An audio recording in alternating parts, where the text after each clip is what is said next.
আসসালামু আলাইকুম। স্কোরলাইন বাংলাদেশের আরো একটি নতুন ভিডিওতে আপনাদের সকলকে স্বাগতম জানাচ্ছি। ১০ বছর আগে যেই লেস্টার সিটি বিশ্বকে অবাক করে প্রিমিয়ার লিগ শিরোপা জিতেছিল, সেই লেস্টার এবার নেমে গেল ইংল্যান্ডের তৃতীয় বিভাগে। মঙ্গলবার ২১ এপ্রিল হাল সিটির বিপক্ষে ২-২ গোলে ড্র করার ফলে লেস্টারের দ্বিতীয় বিভাগ থেকে অবনমন নিশ্চিত হয়। গত মৌসুমে প্রিমিয়ার লিগ থেকে অবনমনের পর এবারও হতাশ করেছে লেস্টার। চ্যাম্পিয়নশিপে ৪৪ ম্যাচে তারা জিতেছে মাত্র ১১টি, যা তাদের পতন ঠেকাতে যথেষ্ট হয়নি।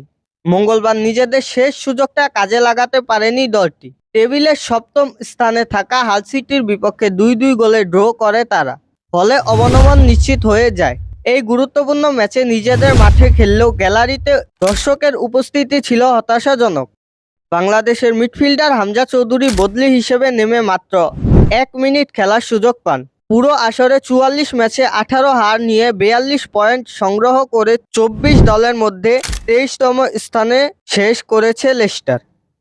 ফুটবল নিয়ে আমাদের আজকের আপডেট এই পর্যন্তই ছিল। আমাদের চ্যানেল থেকে নিয়মিত ফুটবল সম্পর্কে আপডেট পেতে চ্যানেলটি সাবস্ক্রাইব করে আমাদের সাথেই থাকুন। ধন্যবাদ।